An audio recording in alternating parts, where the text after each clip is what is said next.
And good afternoon. You're listening to Ken Hudnall. This is the Ken Hudnall Show. Coming to you from our studios right here in exciting El Paso, Texas. Gateway to the Old West and the most haunted city in the country. Well, today's October 27th, the 300th day of the year. Just 65 days remain to the year's over with. Holidays and observances. National Mentoring Day. National American Beer Day. Go knock back a few. National Parmigiano Reggiano Day. The King of Cheese, so it said. National Black Cat Day. Navy Day, honoring the brave sailors who protect the seas. Cranky Co-workers Day. Labor Day in New Zealand. National World Day for Audiovisual Heritage. National Civics Day. Baku Jazz Festival. For those that are into jazz, it's you can find it in Azerbaijan's capital. It's an annual celebration. Attracts jazz enthusiasts from around the world. Azerbaijan, yes.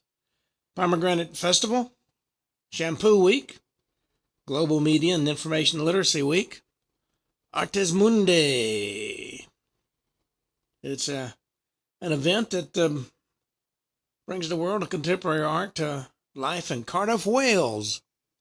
Established in 2002, it's an international arts organization. Shines a spotlight on artists who engage deeply with social reality.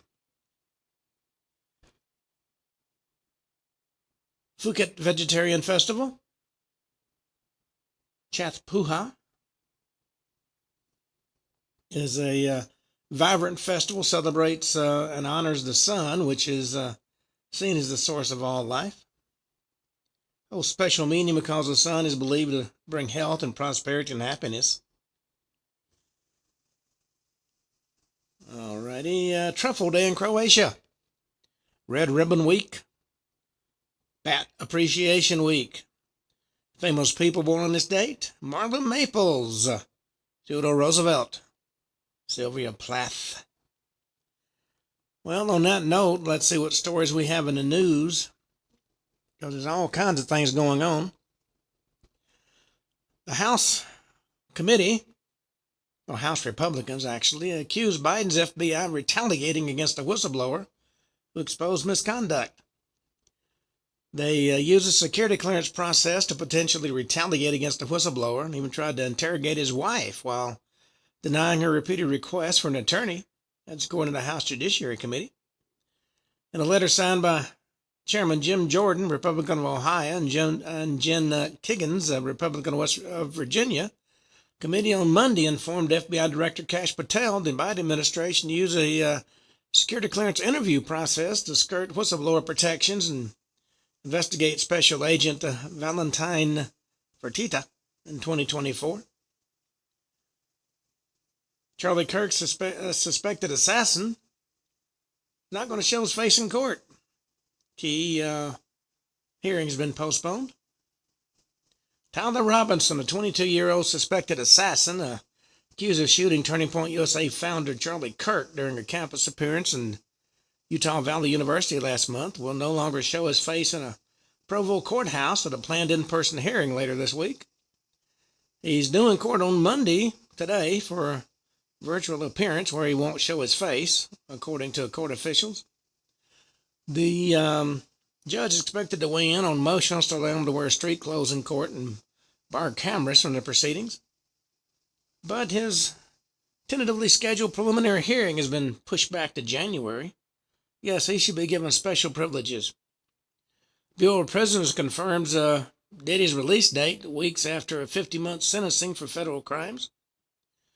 He's going to be eligible for parole, or release, actually, in 2028. He's was sentenced to more than 4 years behind bars early this month after being convicted of federal prostitution charges. Scheduled to be released from prison May 8th, 2028, according to the Federal Bureau of Prisons. We must give him special privileges, don't you know? Well, a cruise ship crew member goes overboard in the Mediterranean. Search is underway. He was a crew member on the Viking Star when overboard during a cruise on Monday morning. Spokesperson for Viking Cruises confirmed to Fox that a member of the crew was seen going overboard at 11:31 a.m. local time.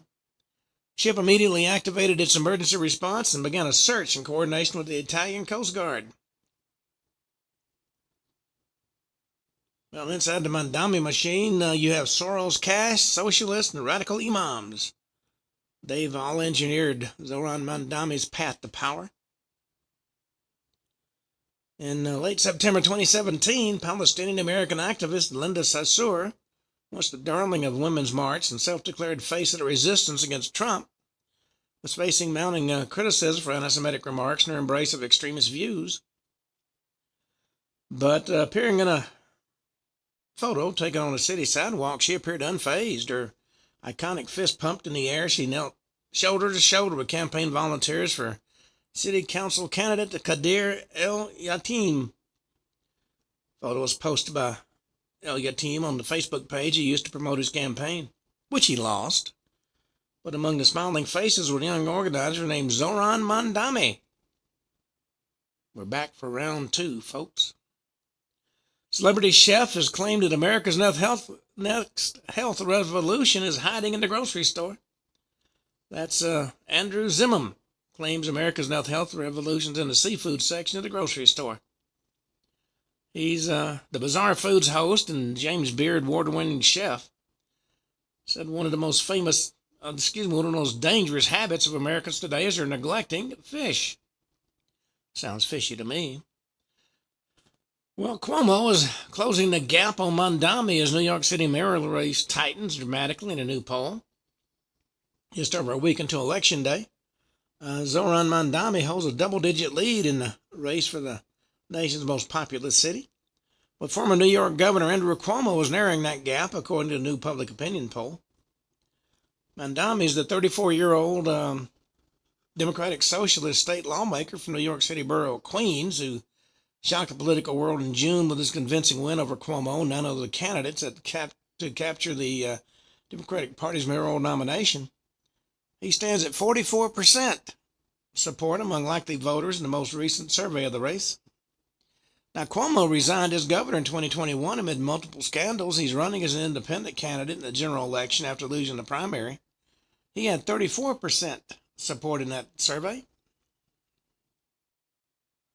Well, Demi Moore was interviewed and says Tom Cruise felt awkward and embarrassed about her pregnancy on the set of the movie A Few Good Men. During a question and answer at the New Yorker Festival on Saturday, she said Cruise was embarrassed about her pregnancy. She was actually pregnant at the time with her second child. She said she felt okay with it. She was moving around, but he seemed to be a bit awkward. Well, America's Batman unveils tech built to outsmart a Chinese first strike.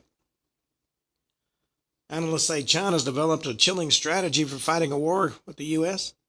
Destroy the American fighter jets before they ever leave the ground. Nearly every modern conflict, disabling enemy aircraft on the ground has always been the first move. When Israel struck Iran's nuclear sites earlier this year, it began by destroying Iran's runways, grounding their air force before it could take off. And Russia and Ukraine have done the same throughout their war, targeting airfields to cripple enemy aircraft. When India clashed with Pakistan, the opening salvos at Pakistani air bases. Well, the People's Liberation Army has spent years building an air arsenal of long-range precision missiles, including carrier killers like the DF-21D and the DF-26. They're capable of destroying U.S. air carriers and striking America's airfields across the Pacific. But we have a new combat aircraft that may well take care of that. Shield AI, based in San Diego, has unveiled a new AI-powered fighter jet designed to operate without runways, without GPS, without constant communication links. It can think and fly and fight on its own. If we could just get Congress to do that, we'd be all right. Well, there's a popular snack sold at Costco and Sam's Club. Nationwide, it's been recalled. Golden Island Korean barbecue jerky. It might contain metal pieces, according to regulators. That's not a good thing. More than 2 million pounds of ready-to-eat Korean barbecue jerky product that was shipped to Costco and Sam's Club stores nationwide. They're being recalled over fears that it's contaminated. Certainly not a good thing.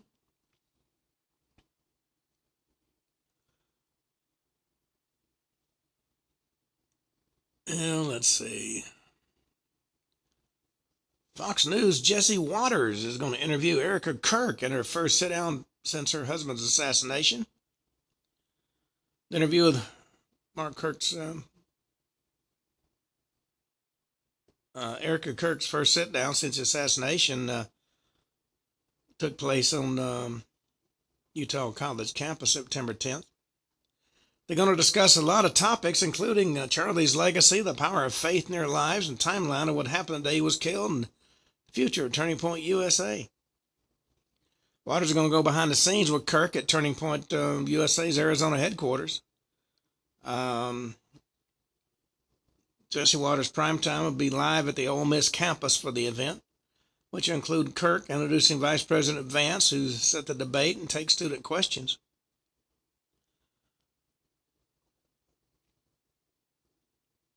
Well, Trump warns Russia. U.S. has the world's greatest nuclear submarine right off their shores. That's done in response to Putin's bragging about recent missile tests, reminding him that the U.S. has a nuclear submarine right off their shores. He made that comment during a press gaggle aboard Air Force One Monday morning, telling reporters the U.S. is not playing games with Putin.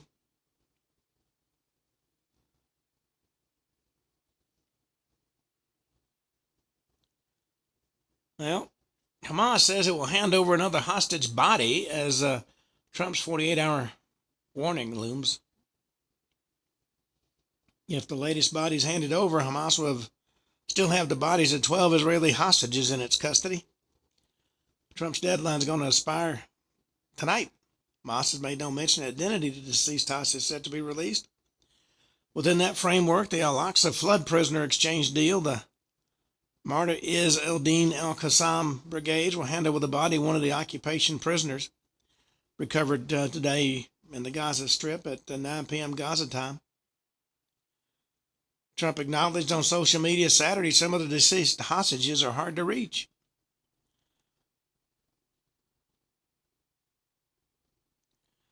Well, Republicans and Democrats are fighting over expiring Obamacare subsidies during ongoing shutdown talks. The average Obamacare premiums are set to rise 30% next year as the government shutdown continues over the subsidy dispute. Don't forget, the Democrats want to give insurance coverage to all undocumented immigrants, and that's what led to this.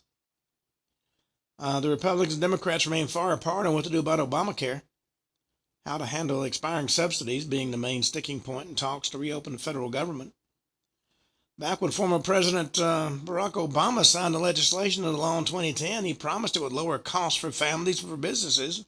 Federal government reducing our deficit by over $1 trillion in the next 2 decades. Turns out he was a little, shall we say, mistaken. Well, Category 5 Hurricane Melissa's extreme winds have forced hurricane hunters to abort their mission. Some things you just don't want to go play with.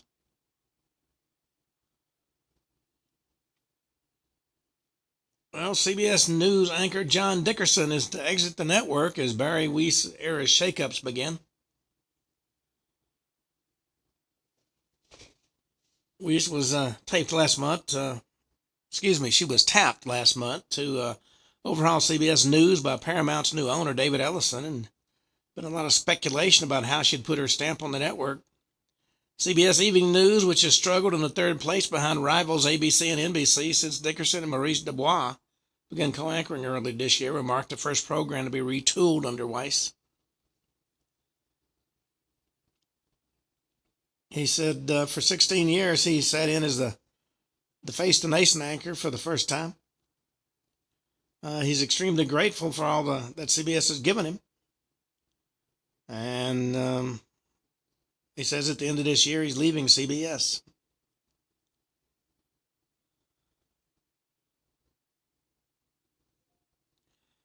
Well, the Black Lives Matter NYC leader compares himself to Martin Luther King Jr. upon surrendering to police on a charge he assaulted a black man.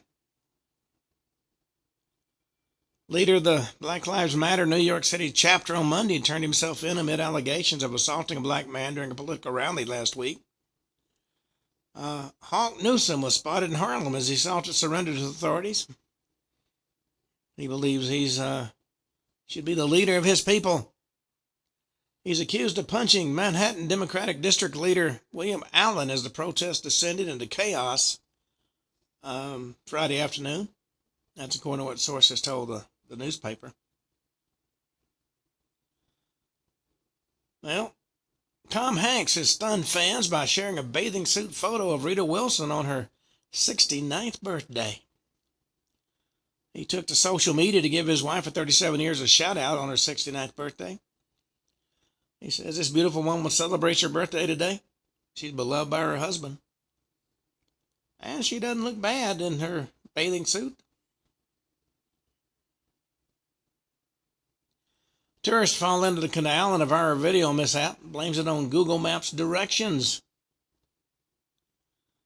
The tourist was visiting Venice, Italy, directed her error. Google Maps, which she claims were inaccurate directions, led to a somewhat awkward splash. This Polish tourist posted a recent video of herself walking down the steps into a canal. When she said, when Google Maps say go straight, but you're in Venice, you may have an issue. She walked down the steps, slipped, and fell on her back. Video later showed her cleaning her scraped legs. Well, UC Berkeley class is focused on how racial superiority shapes immigration law and anti-ICE rhetoric. The college education news outlet Campus Reform obtained a syllabi from 2 previous semesters of the undergraduate course titled Legal Studies 132 AC, Immigration and Citizenship, revealed the class exploring American immigration law through the lens of far-left movements, including anti-ICE, racial justice, and LGBTQ activism.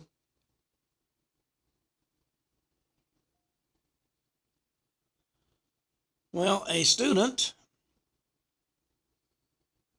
was electrocuted at a frat house in alleged hazing, and this frat house had a laundry list of known red flags. The New Jersey University's fraternity chapter has been permanently closed after authorities reportedly discovered a student had been critically injured in a hazing incident involving electricity earlier this month. Rutgers University's Alpha Sigma Pi chapter had its doors permanently shuttered more than a week after a 19-year-old member was hospitalized in critical condition after an alleged hazing incident. That's according to the school's website.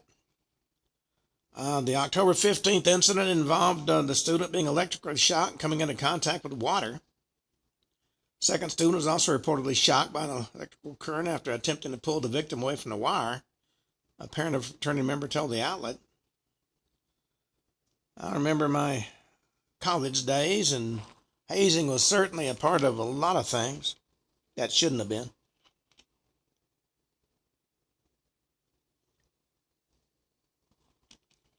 Turning Point USA chapter has been denied official status by Loyola University in New Orleans, according to the student government.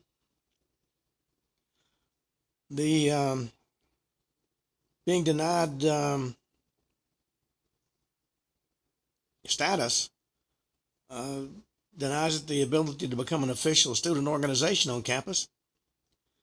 Breaking Turning Point USA was denied the ability to charter as an organization affiliated with Loyola University New Orleans at the October 15th Student Government Association Senate meeting. That's according to the school's newspaper, The Maroon.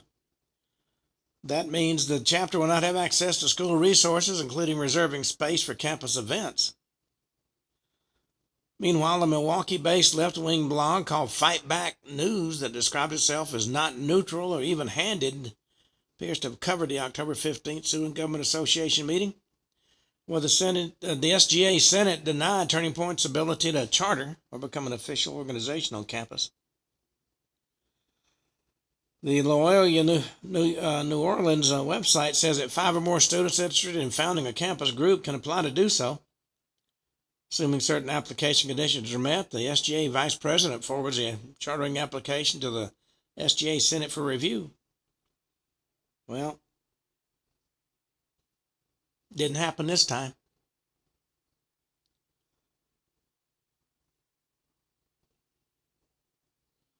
Well, the California female athletes open up on an alleged treatment from high school after filing a Title IX lawsuit.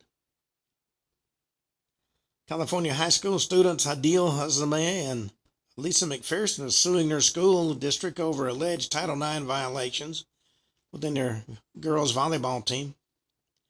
They stepped away from the team in September to protest a trans player. They still wanted to go and watch their team play at the first state playoff game of the season last Wednesday, but they alleged their coach wouldn't let them sit with their teammates on the bench for that game. Well, clearly a violation, in my humble opinion, of Title IX, but of course nothing's going to be done about it because trans have more rights than anyone else. Well, the suspect with a lengthy rap sheet has been arrested for coming up with a Pam Bondi murder-for-hire scheme. That's according to the FBI. Minnesota man with a history of violent offenses is facing federal charges after allegedly posting a TikTok video that offered a $45,000 bounty for the killing of U.S. Attorney General Pam Bondi. That prompted an FBI investigation that spanned 2 states. According to the newly filed affidavit obtained by Fox, Tyler Maxon Avalos posted an image of Bondi with a red sniper scope dot on her forehead and the caption, "Wanted, Pam Bondi, reward $45,000, dead or alive." And then in parentheses it says, "preferably dead." Underneath the photo, he wrote, "Cough, cough, when they don't serve us, then what?"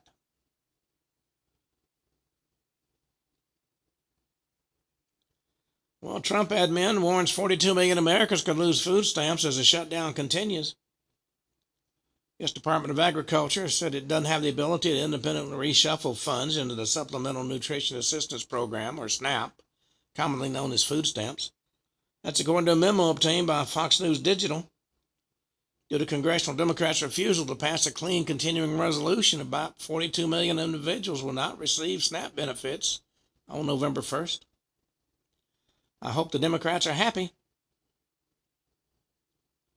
Alabama and Kansas topped the list of most faith-friendly states. Michigan and Washington ranked the lowest. This new report just came out. Napa League Institute's Faith and Freedom Index, now in its 3rd edition, examined 15 factors in state laws that affect faith-based nonprofits and their ability to operate. The report looked at regulatory burdens, including charitable registration laws and religious freedom protections in employment law and state constitutions. And they, based on all that, produced a score for each of the 50 states and the District of Columbia.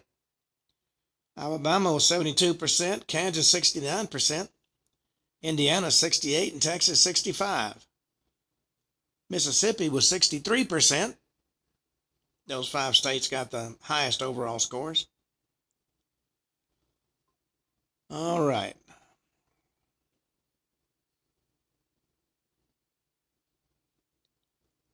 Well, Representative Eric Swalwell's call for 2028 Democrats to vow to destroy Trump's White House ballroom. He thinks that is a litmus test that all candidates must undergo. And if they won't agree to destroy it, they don't need Democratic backing.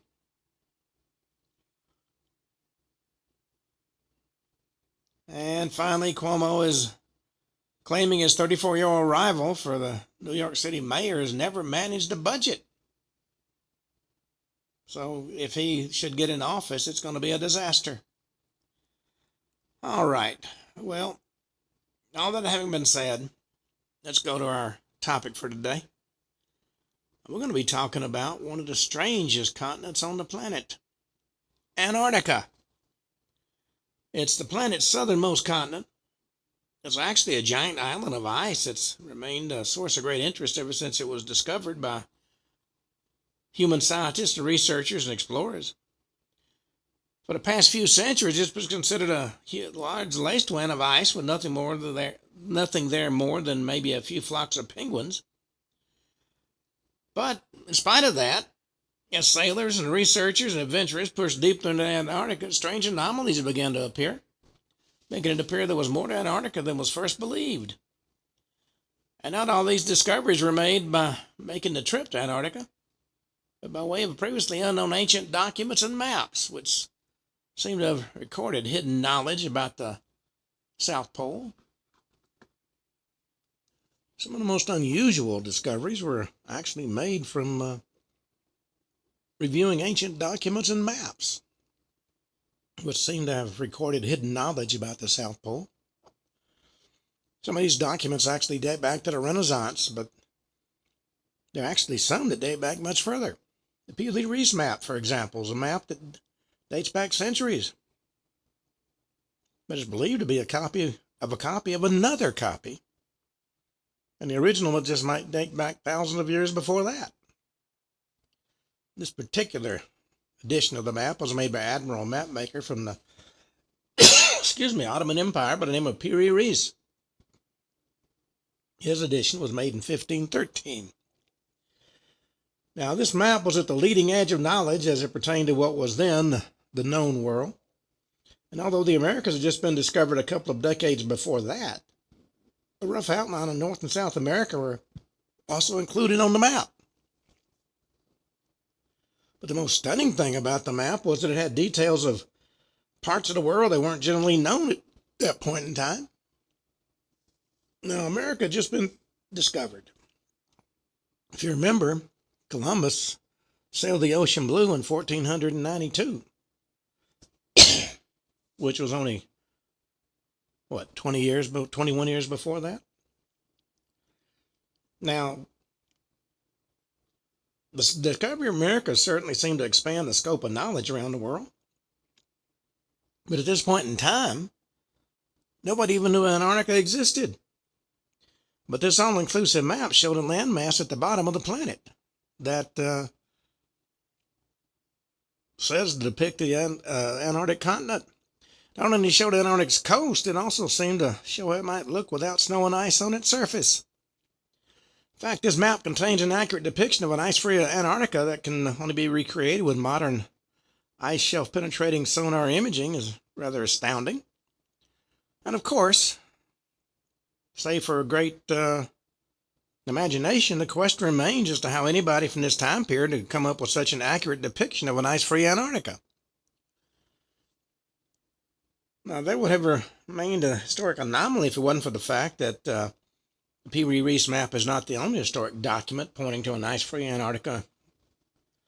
Shortly after the distribution of the Piri-Reis map in 1513, another similar map called the Orontius-Phineas map came to prominence in 1531.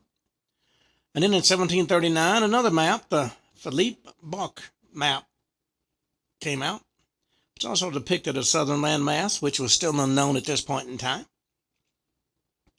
Antarctica is not said to have been officially discovered until nearly 100 years after that, when in 1820 a Russian crew, a British crew, and an American crew all made claims of sighting the landmass one after the other.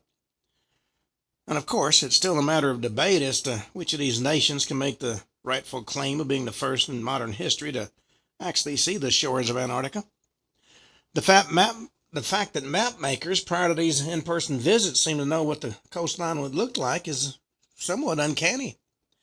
Even more incredible are the relief details on these ancient maps of mountain ranges and flowing rivers. Prevailing theory among some scientists and historians is these maps are all copies of an ancient universal source of knowledge in regard to what Antarctica once looked like long before it was covered in ice and snow. It's been theorized by some that these maps might even date back to an ancient Antarctic civilization itself. Some have even gone so far as to suggest that Maybe that lost ancient civilization is none other than the legendary lost civilization of Atlantis. But if an ancient civilization like Atlantis existed in Antarctica, it would have had to come to prominence long ago, during a time when Antarctica was free of ice. So the question becomes, how long ago was that? Interestingly, as modern scientists have dug deeper into this matter, they've discovered some rather stunning results. After drilling deep into the Antarctic ice and retrieving core ice samples, it's been discovered about 1 million years ago, Antarctica was indeed free of ice. Not only that, it was also part of a much larger continent, a veritable supercontinent called Gondwana. According to fossil records, Antarctica was not only warm 1 million years ago, it was also bursting with all kinds of life. In fact, in 1986, the first dinosaur bones were discovered, and more fossils have been found since. 1990, a whole new species of dinosaur was discovered. And as exciting as this might be, it begs the question, how did dinosaurs end up in the frigid waste of Antarctica? Dinosaurs, of course, didn't live in the ice and snow, so these fossils bear testament to the fact that there was indeed a time when Antarctica was nowhere near as cold as it is today. There are also other maps that also seem to point to a time Antarctica was not anywhere near as cold as it is now, and that's in more recent memory. Those who subscribe to the belief in the lost continent of Atlantis have suggested that perhaps the continent, in the distant past, wasn't as close to the South Pole as it is today. They believe the continent shifted further south due to some sort of geologic event. The sudden geologic shift allegedly led to this rapid onset of ice, which covered any sign of what had previously been a great civilization. These theories might sound wild on the surface, but recent fossil and extracted ice cores indicate that there was a time in the distant past which Antarctica was free of the ice that currently covers its surface. Archaeological evidence, in fact, seems to indicate that in the past, Antarctica was covered with a thick growth of forest. Ground-penetrating radars also revealed that a large subglacial lake, later called Lake Vostok, is trapped beneath the ice that covers Antarctica. Stunning revelations in a geological record like this seem to only bolster claims Antarctica could have boasted a human habitation in the distant past. Of course, even if Antarctica was ice-free millions of years ago, the question then has to be, were humans around millions of years ago? According to science, the earliest human ancestor, known as Homo habilis, lived about 2 million years ago. And his forerunner, the Homo sapien, was hardly capable of forging a great advanced society, which is typically ascribed to Atlantis. And if there was a great civilization to be found in Atlantis, it likely wasn't created by Homo habilis. It had to have been founded by an advanced set of humans whose very existence would seemingly rewrite history as we know it.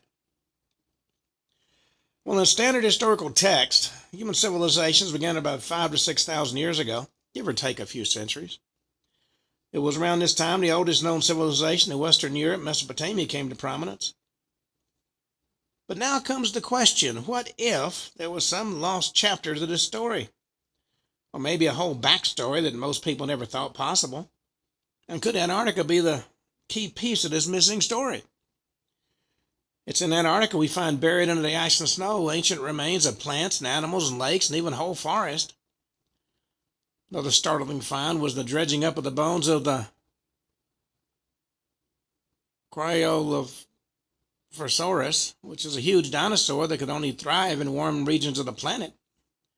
This in and of itself was enough to dispel the myth that Antarctica was always covered with ice. And as much as people might say the notion of a civilization on Antarctica is a myth, it's important to point out that the whole idea of Antarctica being constantly covered in ice throughout its long history is now considered a myth in and of itself. Most scientists believe it was roughly 14 million years ago that Antarctica suddenly froze over. In 2023, in fact, new data emerged of what the eastern portion of Antarctica might have looked like before that great freeze. The landscape under the ice has been described as being rather robust. Sloping hills, flat plains, valleys. Some have even said it may very well resemble something akin to landscapes seen in Great Britain. And maybe most stunning are some of the Antarctica's mountains. The term mountain is, shall we say, taken loosely in order to emphasize the fact that there's been some speculation that some of these mountains harbor very unusual shapes. Some claim can only be explained if the mountains themselves are artificial. Even some theories that the peaks of some of these mountains, long covered in ice and snow, just might be the tops of pyramids. It was during a British expedition in 1910 that one mountain was dubbed the Pyramid. This eye-catching feature is located on Antarctica's southern coast. First glance, it does appear to be pyramidal in shape. Geologists, though, are quick to point out naturally occurring formations called nunataks.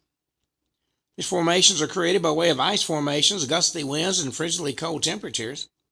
According to geologists, after cold wind beats on the surface of these rocky formations over the course of several million years, the pyramidal structures can be formed by virtue of such extreme and relentless natural forces.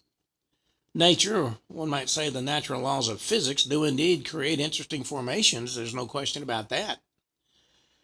Planets themselves are naturally made into giant balls by the forces of gravity. Planets are shaped by their own gravity, which draws all material down toward the center of the planet in a perfectly round and spherical pattern. In fact, Earth looks like a beach ball from space, but it was forged by the natural laws of gravity. So, too, then, it can be argued the mountains appearing to be pyramids in the extreme conditions of Antarctica were merely forged by the extreme conditions of nature. But in spite of that, there are a lot of conspiracy theorists who would like to think otherwise. For them, the idea of artificial pyramids being hidden in the ice of Antarctica is representative of a buried and lost civilization, just barely peeking up above the frozen waste, is still very appealing. The known artificial pyramid constructs of Egypt and the Americas are mysterious in their own right. They seem to whisper of ancient beginnings from a lost epoch in human history. These structures are seen as testaments to the enduring essence of human nature itself in their demonstration of structural engineering, as well as the culture and philosophies of those behind their construction. So it really is understandable these theorized pyramids in Antarctica might very well be the same thing. Conspiracy theories are often fueled by the common assumption there's a secret date on the subjects being withheld from the public. Whether the conspiratorial topic is UFOs or Bigfoot or a hidden civilization in Antarctica, it's rather common for people to contend the real date on the subject is being kept hidden. Well, let's talk about what might be under the ice. The southern polar region of Antarctica is full of intrigue and speculation. For centuries, researchers and scholars and adventurers and armchair experts alike have all wanted to know just what might be underneath the Antarctic ice. One of the more fascinating pieces of speculation regarding this ice-covered continent is the idea that the whole temple complex might exist. Now, temples, of course, signify religion, and it's religion which is the vehicle to express powerful human musings on the meaning of life and our place in the cosmos and what might lie beyond the finite confines of our everyday existence. Now, such a discovery would indicate that our philosophical ancestors are active on a continent that's now not a place where most of us like to even visit. Even on one of its warmer days, after all, Antarctica is still blisteringly cold. But a temple would indicate this now desolate, frigid wasteland was once home to human thought, ambition, and aspiration. Antarctica, as previously mentioned, was once part of a supercontinent called Gondwana. The supercontinent boasted multiple rich and robust ecosystems. It's been theorized that before the continent broke up, some ancient form of humanity might just have been present, from a human habitat long forgotten in the sands of time. But even so, could the complexes that they built still remain? Could they provide a missing link of history between the first known civilizations such as Egypt and Mesopotamia and much older civilizations that had come before? If these temples were ever discovered, they would herald a completely new perspective on how civilization had came about. It's long been a mystery of how the Mesopotamians seemed to almost appear overnight. But if it was realized that there was a mega civilization that came before, of which some survivors might have mentored the Mesopotamian or schooled the Egyptians, then the whole human story would have to be rewritten. It's been theorized that prior to the last ice age, there might have been a thriving civilization in the region that today constitutes Antarctica. Besides simply random speculation, some of these theories are backed up by some physical evidence. Satellites have gathered some rather interesting images of remote corners of Antarctica that seem to suggest that there might be more to be discovered in the ice than snow after all. Underneath all that ice can be found some rather anomalous structures that seem to match up with geometric shapes. and other patterns just might be artificial in nature.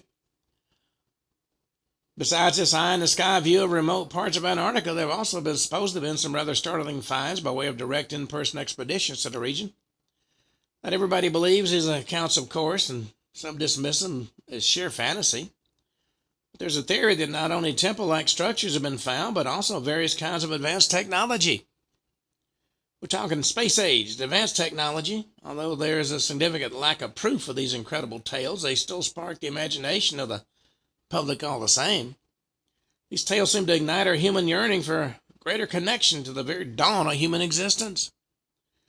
As it stands today, the Antarctic ice stretches across 98% of the surface of Antarctica, be as much as 4.8 kilometers thick. Ice-penetrating radar has been used to try and look through some of these massive ice sheets, and what they've found has been stunning, since they've revealed key features of the once ice-free landscape, such as hills and valleys and lakes. But so far, there's no indication of anything being clearly defined as artificially made. But in spite of that, the results are stunning. Lake Vostok, for example, is found under 2 miles of ice, and it's speculated even these frozen depths might host microbial life. Studying these strange, untouched microbial life forms would be a good trial run for NASA's future exploration of icy worlds such as Jupiter's moons, Europa and Enceladus. But before NASA probes these far-flung icy worlds, it would probably be best to take a look under the ice of Antarctica. Might find even more incredible mysteries. And all the mysteries of Atlantis, it's perhaps where it intertwines with the legend of and all the mysteries of Antarctica, it's perhaps where it intertwines with the legend of lost Atlantis, which is the most interesting. First known mention of Atlantis was made by a Greek thinker, Plato. He brought up the topic, among other things, in his 2 dialogues, Timaeus and Critias. In these great works, he spoke of a great and mighty island kingdom that had been reached its zenith 9,000 years prior to his descriptions. He claimed the powerful kingdom was wiped out by earthquakes, floods, and untold misfortunes and sank to the bottom of the sea. As Plato told it, Atlantis was thoroughly lost, so it might well have been buried by ice. Not everybody's taken Plato's tale literally, though. Some have suggested maybe it was just a tool he used to highlight how easily great societies could collapse. Maybe it was his allegorical version of a long time ago in a land far, far away, and for those who take his tale literally, it's tempting to wonder if Atlantis might not have been buried beneath the waves, but instead buried beneath the ice. It's been suggested the cataclysm that Plato spoke of was some sort of tectonic activity that shifted Antarctica from its previous position and shoved it further south below the equator, where its climate drastically changed.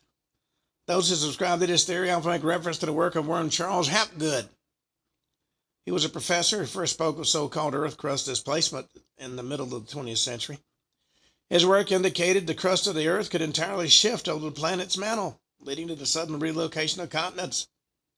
This theory, which has become known as pole shift, suggested to have been the cause of Antarctica's downward movement from the more temperate regions in the Atlantic to the colder reaches of the South Pole. It may be worth noting that among the 2 polar regions, it's only the South Pole that has a large landmass directly in its vicinity.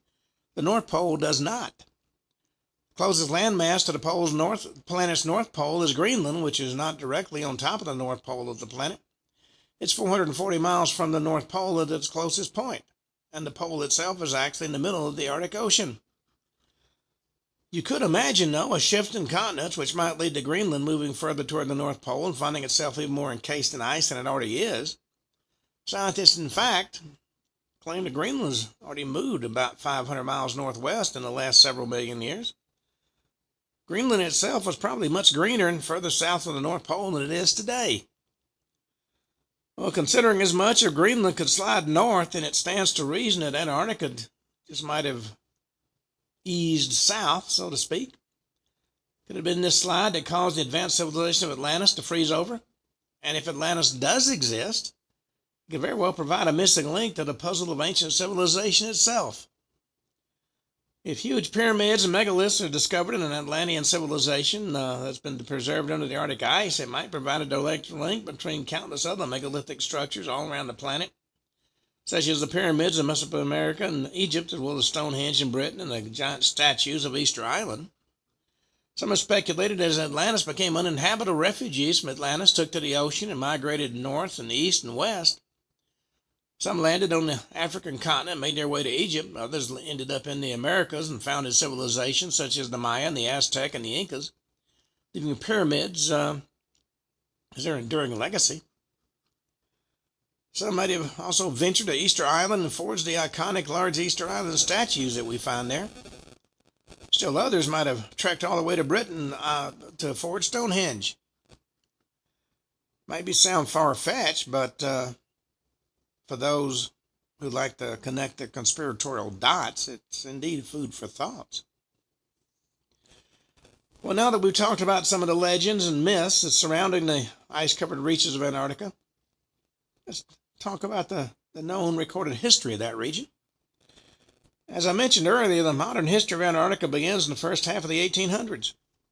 In 1821 saw the first claims of discovery of this south polar continent, and although just who it saw at first still a matter of debate, it's long been suggested that the honor belongs to a U.S. Navy captain and sailor named Nathaniel Palmer. Close on this American adventurer's heels was a British explorer by the name of Jack Weddell, who found his way to Antarctica in the year 1822. Now, his mission was a bit more complicated than Captain Palmer's sightseeing tour, and he voyaged further into the reaches of Antarctica than anybody else had at that time. Then, roughly 20 years later, the British naval officer James Clark Ross ventured into the so-called Victoria Barrier on behalf of Great Britain. Aftermath of his expedition, that region was later dubbed the Ross Ice Shelf in recognition of his efforts. This expedition was helpful in mapping out some of the Antarctic terrain, but the real expeditions that put adventurers deep in the ground in Antarctica wouldn't occur in the early 1900s. It was from 1901 to 1904 that Robert Falcon Scott, a British scientist and adventurer, led a massive trek over the frigid terrain of Antarctica. Among this group was the famed explorer Sir Ernest Shackleton. He was a young naval officer when he was made an official part of what had been termed the National Antarctic Expedition in 1901. Placed under the supervision of Robert Falcon Scott, who was a lieutenant in the Royal Navy. And the ship that Falcon and Shackleton set sail on was called the Discovery. It was indeed the intention of this group to discover all they could about Antarctica. Well, before they left, it was Shackleton who prepped the ship, made sure it had all the food and supplies that would be needed, not only for the time spent at sea, but also upon their landing in Antarctica itself. Ship, in the meantime, operated on both sail and steam technology. Sail would make use of prevailing winds when possible, but the powerful steam engine would plow right through even the worst gale force storms when necessary. The ship was also able to break through the solid ice. It was in early 1902 that Shackleton and company made their way through the pack ice known to the Ross Sea. The group then landed in an Antarctica peninsula jutting out from the frozen waters called Cape Adare. The crew disembarked here and set about collecting whatever specimens they could find. The site was mostly barren, but they did manage to scratch some lichens from various rocks that were strewn about the landscape, and they managed to take a few photographs that remain iconic and thought-provoking images of the Antarctic to this very day. The most exciting thing sighted during this excursion was a group of large penguins. Now, penguins are especially adaptive to survive the cold of Antarctica. They carry a thick layer of blubber that helps to insulate them from the cold. Maybe more intriguing, though, are the ticks that these birds are often prey to. Well, these blood-sucking critters have been discovered to employ special antifreeze proteins that help keep the penguins' tissue from freezing during particularly frigid blast. But the most exciting find of the botanists during this particular expedition, though, was the discovery of a big patch of mossy vegetation. Lichens were apparently known to grow here, but the growth of the moss was a surprising discovery. Moss, although at first glance seemingly similar to lichens, is a more complex plant. Unlike lichens, moss actually has leaves, stems, and spores. The fact this hardy plant could survive here was an important find. Interestingly, once they had trekked so far inland, they launched an air balloon, which they brought with them. Shackleton was in the balloon. At the vantage point of this balloon, he was able to see far across the frozen landscape. And armed with a camera, he took some pictures of this panoramic view. Shortly after this reconnaissance, the group went on a sledding expedition, ran into a vicious snowstorm, and were literally frozen in their tracks. They woke up the next day, in fact, to find the boots they wore had literally frozen solid. Walking around in shoes that had turned into blocks of ice wasn't the most comfortable thing to do. The group ended up marching back to the ship, where they spent the rest of that winter on board its decks. They didn't dare attempt their sledding expedition again until November 1902. Around this time, Shackleton and Captain Falcon Scott led dog sled expeditions further into the interior of Antarctica. Well, Shackleton got sick during this trek and had to abort his mission. He didn't want to, but his condition was bad enough to merit it. He was put on a relief ship and sent off to New Zealand to recover. When he got back to Britain, in the meantime, Shackleton was already talking about embarking on another expedition. Generating excitement and interest by way of the photos he took, he insisted another expedition to Antarctica has to be made. Well, Robert Scott had carried on without Shackleton in the meantime and was soon back in Britain reporting on what he learned as well. Shackleton was able to organize a return trip to Antarctica in the spring of 1907, the so-called British Antarctic Expedition of 1907. This expedition, though, wasn't launched till January of 1908, and it was this expedition aboard the ship Nimrod that took the crew deep into Antarctica. They trekked inland and went even so far as to climb the rugged face of Mount Erebus before reaching the South Pole. Reaching the exact spot of the South Pole had been a goal all along, and in what was a moment like the Apollo astronauts putting the flag on the moon several years later, Shackleton and company planted the British flag right there at the magnetic South Pole. Now, there are some semantics in all this, since although they reached the magnetic South Pole, they failed to reach the actual geographic South Pole. The Norwegians would do this a few years later in 1911. Falcon Scott, in the meantime, returned to the South Pole in 1912 and also reached the geographic South Pole. But he and his crew perished shortly after achieving this event. Shackleton himself was undeterred, however, and embarked on a so-called Trans-Arctic expedition just a few years later. This goal was achieved by Shackleton and Company in 1916. And for a lot of folks, it was at this point that humanity had finally conquered Antarctica. But the question became, had it been conquered? Despite the fact that Antarctica had been tamed, there were a lot of mysteries left to be unraveled. Well, Germany was interested in Antarctica ever since its heyday in the early 1900s.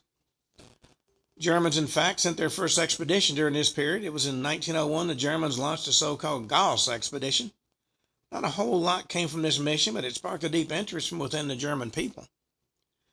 One that would once again come to the surface in 1938, about this time that the so-called German Antarctic expedition was made. Considering the fact it was just a year prior to the outbreak of World War II in 1939, a period in which the main focus of the Nazi government was preparation for war, why was there an interest in Antarctica? Why waste so much time, energy, and resources on the costly expedition all the way to the South Pole? The official reason history gives us, even if it's absolutely true, actually sounds absurd. The official history reason given for this Nazi push to the Antarctica was in order to collect a bunch of fat. Whale fat, to be exact.